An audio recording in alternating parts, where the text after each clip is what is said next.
आदिवासी नाबालिकासित अभद्र व्यवहार गरेको आरोप उठेको छ। यो मामिला फाँसीदेवाको विधाननगरमा भएको हो।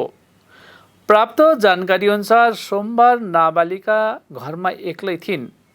यसै अवधि नजिकै गाउँको एकजना युवक घरमा प्रवेश गरेर उक्त नाबालिकालाई एक्लै देखेपछि तिनीसित अभद्र व्यवहार गर्नका साथै दुष्कर्म गर्ने प्रयास पनि गरेको बताइएको छ। तथापि नाबालिका त्यहाँबाट भाग्न सफल भइन्। यसैबीच कामबाट फर्किएपछि नाबालिकाले आफ्नो आमाबाबालाई घटनाबारे विस्तृत रूपमा जानकारी गराए। यसपछि तिनीहरूले विधाननगर जाँच केन्द्रमा लिखित अभियोग दर्ता गरेको छ। पुलिस आरोपीको खोजीमा लागि परेको छ। চা বাগানে গেছিলাম আমরা কাজ করতে, কাজ করার লোক নিয়ে যায় স্কুল। আমরা বাড়িতে ছেড়ে যাই ওকে, আর অনেক জ্বর।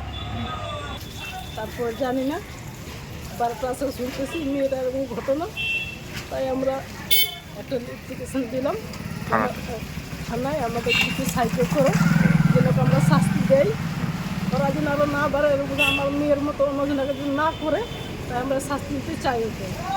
মানে রেপের মতন করতে চাইছিল, তো মেয়েটা পুরো একদম ছটপটাই পালাই গেল অন্য বাড়িতে। অন্য বাড়িতে যাই বলতেছে কি ঠাকুমা আমাকে বাঁচাও, তো মেয়েটা অন্য বাড়িতে পালাই গেল, ছেলেটা পালাই গেলাম, ধরতে পারলাম না ওকে। 12টার সময় আসলাম, কী করে ওকে ধরবো?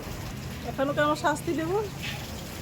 না চিনি না ছেলেটাকে, জানেও কঠালবাড়ির ছেলে, শুনছি কঠালবাড়ির ছেলে, আমাকে চিনি না ছেলেটাকে। বিধাননগর থানায় দিছি।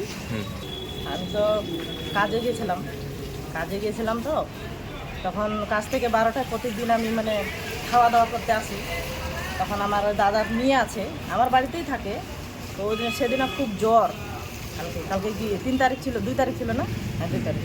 খুব জ্বর অনেক, উনি ঘুমায় আছে। তা কে জানি আমাদের বাড়িতে কেউ ছিল না।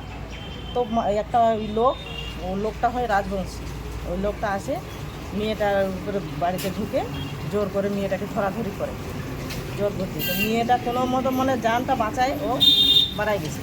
তারপরে 12টায় আমি বাড়িতে আসি, তখন বলে কি আমার ওই যে পাশের বাড়িতে কাকিমা বলে কি তোমার তো মেয়ে এরকম চিৎকার শুনলাম। আমাকে বললো কি দাদিমা ঠাকুমা আমাকে বাঁচাও, তো দেখো তো লোকটা আমাকে মারধর করতেছে।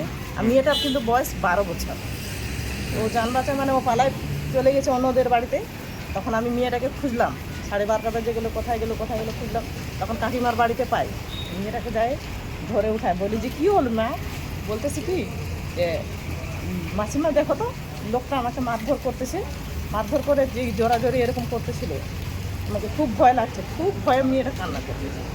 এই যে বিধাননগর থানায় এসেছি, কালকে ডায়েরিটা দেওয়া হয়েছে, আজকে আসি রিসিপ্টটা নিতে।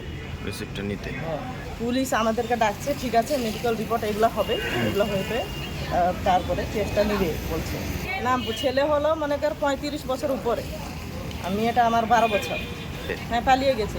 আমার দেওয়ার 2জন ছিল, ওরা ওদেরকে ধরতে চালো, ও একদম বাড়াই গেল, ধরতে পারলো না। আমাদের এলাকার ছেলেটা না, তো অন্য বাড়িতে, অন্য এলাকায়, রাজবংশী। মানে ওরকমের ধরন।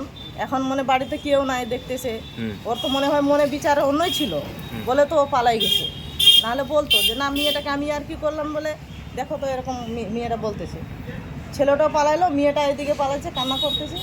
আমাদের মনে হচ্ছে ওর মনে ইরাদা অনেক নোংরা কাজের অবস্থায় ছিল মনে হয় ছেলেটা, কিন্তু ও পারে নাই, ও পালাই গেছে। রেপ করার চেষ্টায় মনে করছিল, কিন্তু আমার মেয়ে নিজের জ্বরের অবস্থায় কিন্তু অনেক শক্তি জোর করে ওর কাছ থেকে সরে গেছে। এখন চাচ্ছে ওর শাস্তি হোক, এটাই ওকে ধরবো, শাস্তি হোক, আর কোনো জন্য মেয়ে ছেলেকে এরকম করতে না পারে। এখন আমার মেয়ে বাড়িতে শুয়েছিল বলে ও ঢুকছিল, আর তাহলে তো রাস্তাঘাটে চলতে পারবে না, এরকম এখন অবস্থা হয়ে গেছে। এগুলোর জন্য থামুক, এই জিনিসটার জন্য আর বড় না হোক, এটা আমরা চাই।